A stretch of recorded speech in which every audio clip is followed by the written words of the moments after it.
All right, welcome back to the building the joint laser. This episode we're gonna 3D print a couple things. First, gonna start with the feet that are printed parts. That is going to be So I'm first starting with the feet that are going to be 3D printed and then insert in the middle holes.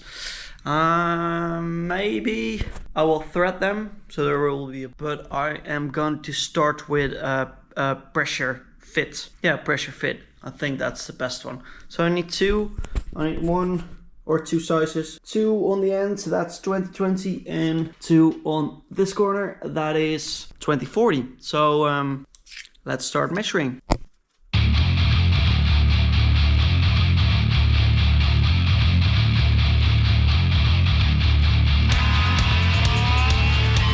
Now I got the measurements, I'm gonna design them. Should be relatively easy, I think. Simple feet, right?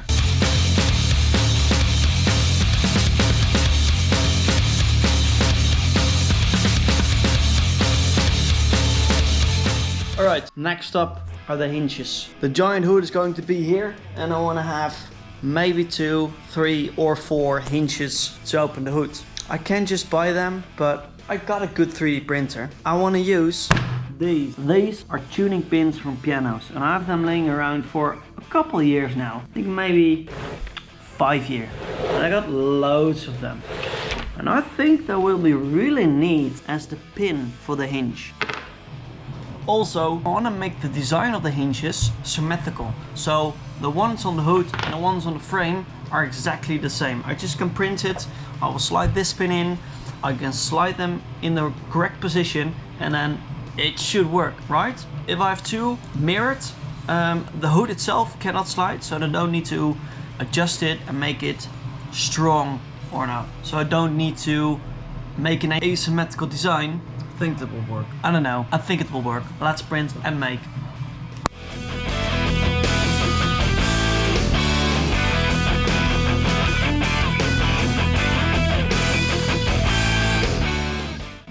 So this is what I come up with. I've got 4 holes. I'm using the M4 10mm bolts with some regular T-nuts.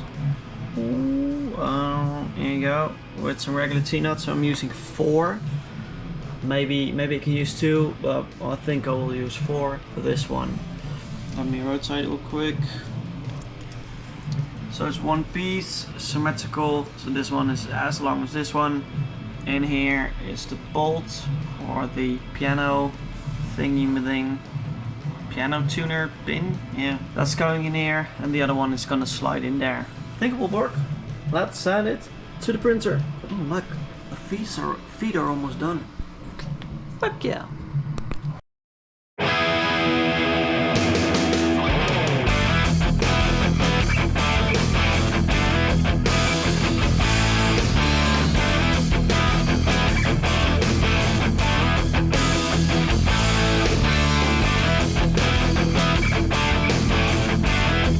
Hinges are finished, and look at this. So I got the metal pin.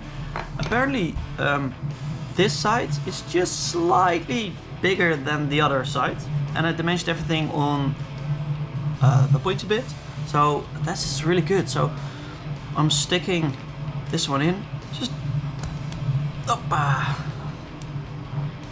so I cannot get it out anymore, but look at this, identical parts. And there's your hinge. It stays open, and I can easily, with a bit of force, slide it out. That looks good. I'm printing another one, and I'm slowly going to install this one on the machine. Yeah!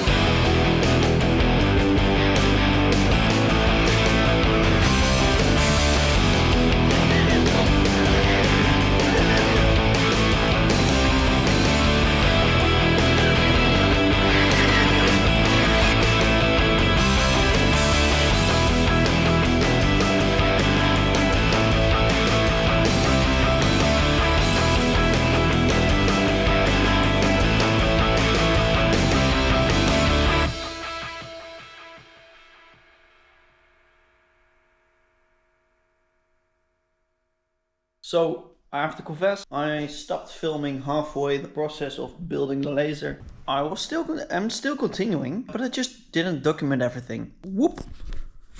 Here it is. I stopped filming making the guide, but look at it. The laser's in, there's a nice handle. I can open and close the hood. There are feet in there. The bed is made, the laser tube is in there. It's all coming together. It looks like, it's starting to look like a laser. So I did design and print a couple things that made me come to this stage of the building. Let's zoom right in. I got a couple time lapses. Not from everything, but if I get them, I will show you them here.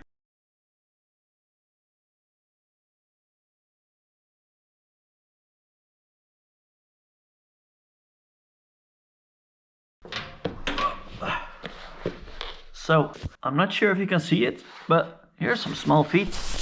On every corner of the laser, we got small feet that raises the whole assembly just 10 millimeters off the floor. So I have the beautiful hinges designed mirrored, so this part and this part is exactly the same. I thought it was being clever that I only need to design one side and then print it 6 times. But if you have them all the same, if you open the hood, you can slide it to the left and it falls out. So the outside hinges are exactly the same. And this one is mirrored, so it locks itself. It uses T-nuts to hold everything. Let's see if you can see that going up. There you go. That's nice. Then the big pride of the laser is, of course, the handle. This nice round handle enables you to lift up the entire hood and look at the action that's going beneath it. Designed it myself. You probably have seen a time lapse of it. Very light. Hopefully it's durable. It's also using the T-nuts. Then on the side of the hood, I designed everything with a 2 millimeter spacing between it. But as you can see, this one is still sliding. In order to compensate the 2 millimeters down below, I have printed 2 small corner pieces. That raises the whole hood assembly 2 millimeters off. The hood is still a bit wonky, but that makes sense because there's nothing in filling it. I want to have wood on top or something of plexiglass, but it needs to protect my eye from the obvious thing right over there. So the obvious thing is the giant laser. I searched it up. It is 100 watts. It is not 150, but still I'm coming from 30 to 100, so this is a massive jump. The laser itself has a diameter of 80 millimeters and it's 140 millimeters long, so it's 1.4 meters for the Americans. There are 2 brackets, one here and one over here. That was just attached with some T-nuts down below. And in the middle, you can see there are 4 bolts that are now attached, but they allow me to line the laser out in this direction. Because, yeah. Then to clamp the entire laser, you can see there are 4 bolts here that holds it down. This one, oh, that ain't going nowhere. Then the carrier, yes, it is running on... Get out of here. It's running on 2 carriers. The clips where I drilled those holes, they're not the best work that I made. The bolts itself, I just scrapped them from what I had laying in my workshop. They're old bolts. Then I built, or I designed the X carrier, or is it the Y carrier. This is just a test. I bought this plate. Apparently it was for 2040 extrusions, but it was just slightly too big. I had tried drilling my own holes, but it just was not cutting it. So I'm trying to print itself. This is just to see if my dimensions are right. And then eventually I'm gonna design a plate that's a bit more sturdier, so it doesn't flex like this. And also it got the holes to attach the last laser mirror that pointing it down. Then the place where everything happens is cutting bed. It is built. There are 4 printed corner pieces. So the extrusions is attached with 2 T-nuts and 1 6 millimeter that is tapped into the front of the aluminium profiles. It's really sturdy. This big hole is the same dimensions as from the older laser printer, so I can use the old hardware to lift up the entire bed. Now it's still a bit wonky. If I lift up this corner, all the other corners are still touching the ground. So it's It's twisting internally, but I hope if I got the 4 corners attached with some lead screws that lifts it up and down, and I have a gigantic bed in the middle that is sturdy enough that it will stay leveled. I think that's everything. So it looks really cool, gigantic. And that place is going to be its home for the next couple of weeks. Not everybody in the house likes it. Let's call it an investment, right? So the frame's built, it is sturdy. All the outside pieces that are needed to print are printed. For now, I think this video wraps it up. The next one, what I'm hopefully going to do is order the side panels to make sure that the entire enclosed. Then I can order some hardware parts to make sure that if I retrofit any electronics in here, I got the cables, I got the pulley belts to use those servos, and then stepper motors with the longer belt. So then what I'm doing, I'm taking every sensor, every electronic device, every cable routing off of the old machine, design a new bracket or design a new part for it so I can use the old part on this machine, then make sure that this machine is completely ready to receive all the parts from the laser.